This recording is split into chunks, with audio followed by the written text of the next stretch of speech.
Oui, bonjour tout le monde, bienvenue dans cette nouvelle vidéo sur le cours d'électricité et plus exactement sur la partie d'électrocinétique. Donc on va introduire la première série d'exercices sur la méthode de superposition. Alors, à la fin de cette vidéo, n'hésitez pas à poser des questions, à faire vos commentaires et aussi n'hésitez pas à vous abonner puis à partager si la vidéo vous a plu. Alors, la série est composée de 3 exercices. Donc, dans chaque exercice, c'est pratiquement le même type. On met un générateur de tension et un générateur de courant. Et on essaye de déterminer la contribution de chaque générateur au niveau soit d'une tension, soit d'un courant.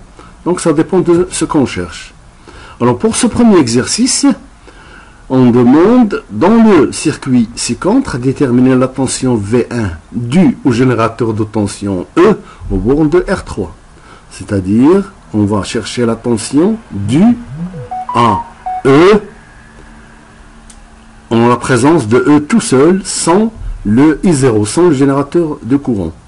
Et on va faire après de même déterminer la tension V2 due au générateur de courant sans la présence de E, c'est-à-dire du générateur de tension. Alors pour cela, on va faire la décomposition suivante. Donc la première étape, on va calculer V1. Pour calculer V1, qu'est-ce qu'on dit?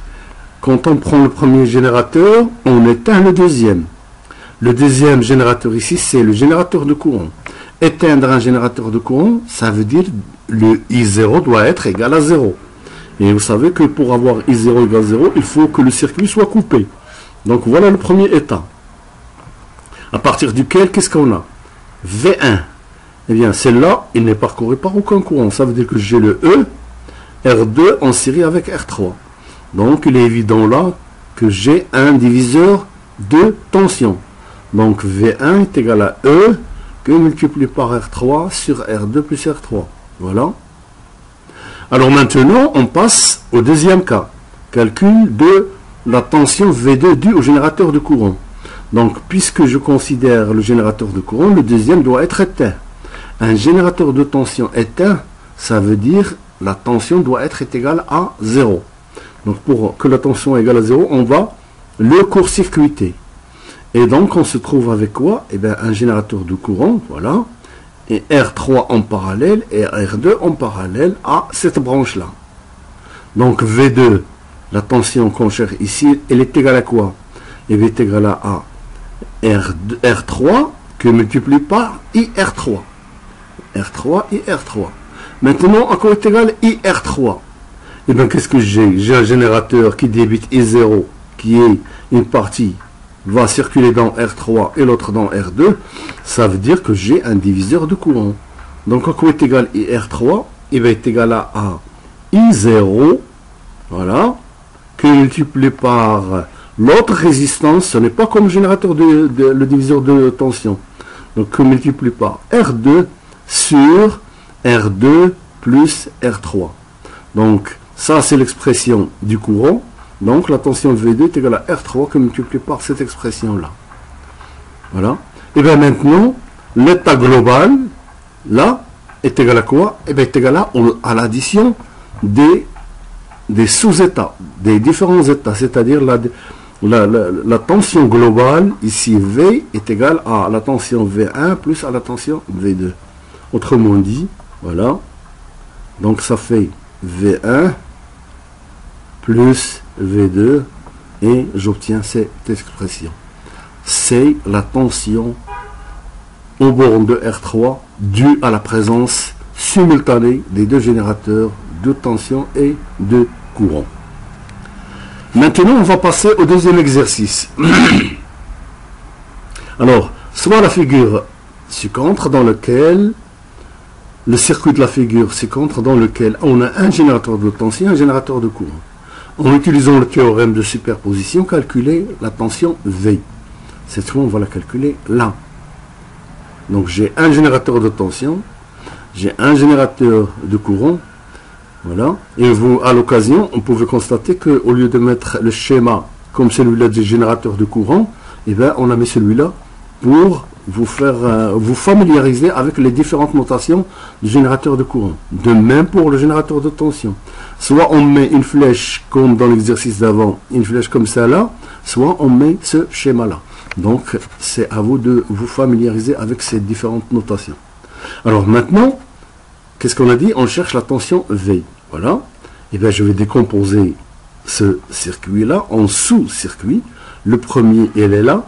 Ça veut dire, j'essaie de déterminer V1 là, la tension V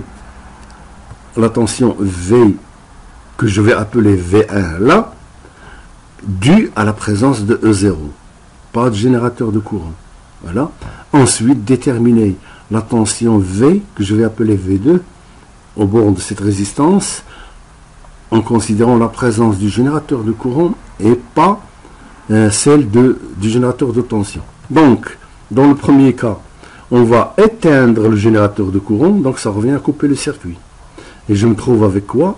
Je cherche V1, ça veut dire que j'ai un diviseur de tension.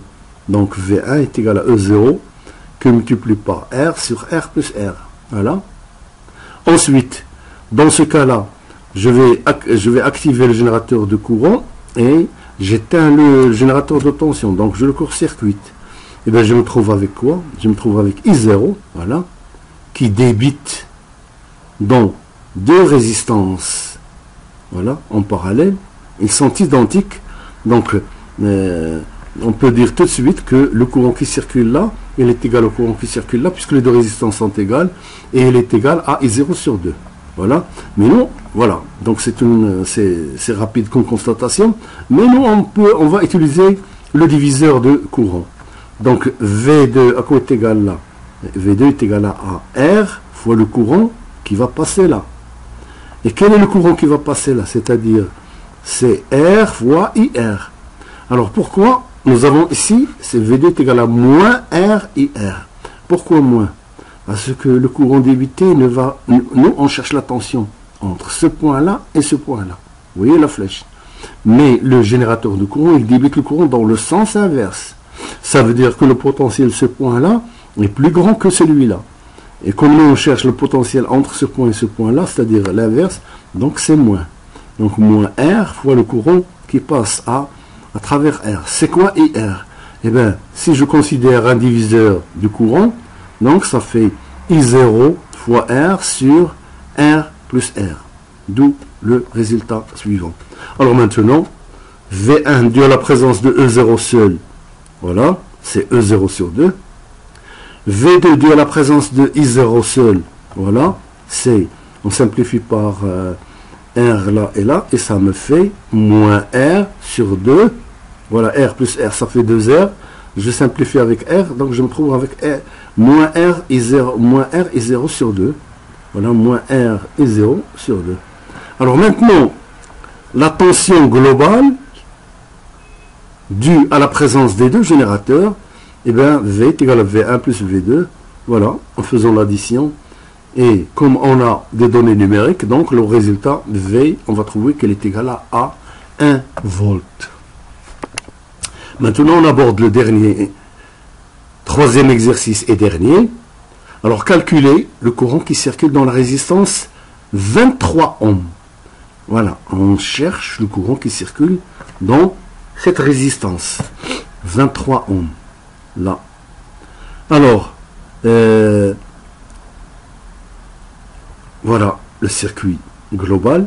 Donc, le courant qui circule dans cette résistance, il est dû à la présence de ce générateur de tension et dû aussi à la présence de ce générateur de courant.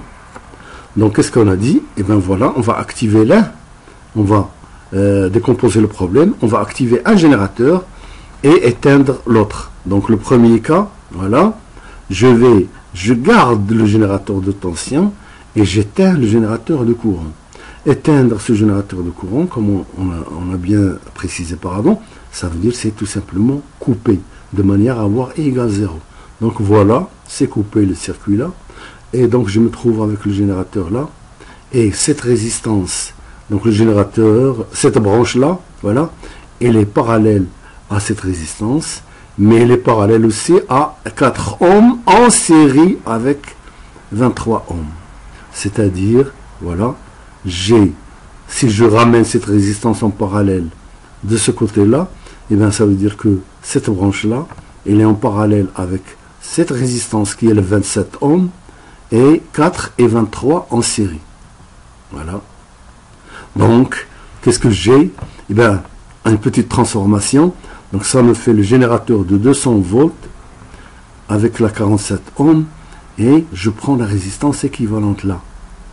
Il est égal à quoi?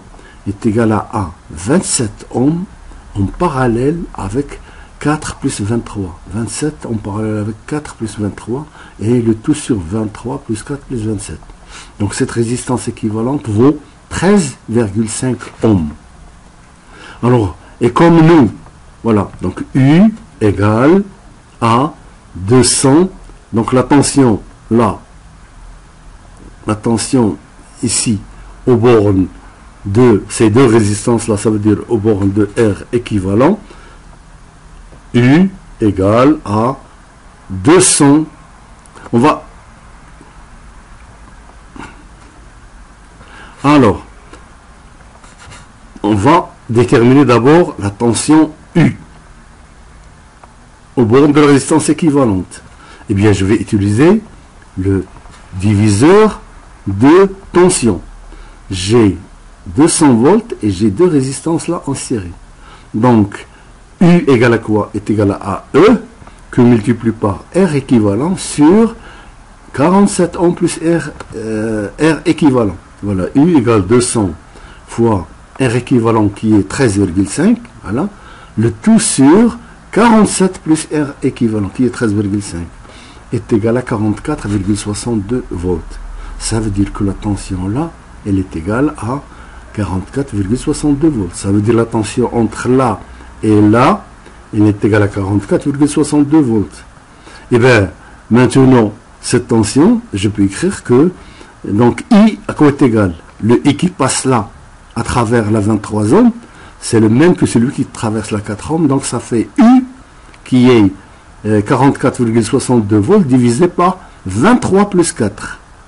Voilà, I1, le courant, la contribution du premier générateur, on va l'appeler I1, c'est le courant qui passe dans la 23 ohms, là, est égal à 44,62, c'est-à-dire la tension là, divisé par la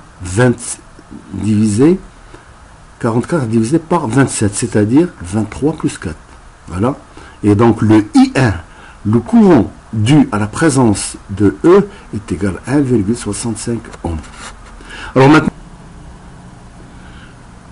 voilà, maintenant on arrive courant dans la résistance de 23 ohms dû au générateur de courant I0, c'est-à-dire E éteint.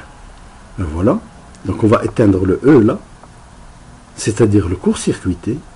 Voilà, donc je me trouve avec deux résistances en parallèle, la 4 ohms, de l'autre côté la 23 ohms, le générateur de courant. Donc si je calcule la résistance équivalente des deux là, je me trouve avec 17, c'est-à-dire là 47 en parallèle avec 27, je me trouve avec 17,15 ohms, et là 4 ohms, 23 ohms. Ça veut dire, qu'est-ce que j'ai exactement là? J'ai un diviseur de tension, puisque le courant I0 là, il y a une partie qui passe là et une deuxième partie qui passe là. Donc la partie qui passe dans le 23 ohms, c'est le I2. C'est ce qu'on cherche.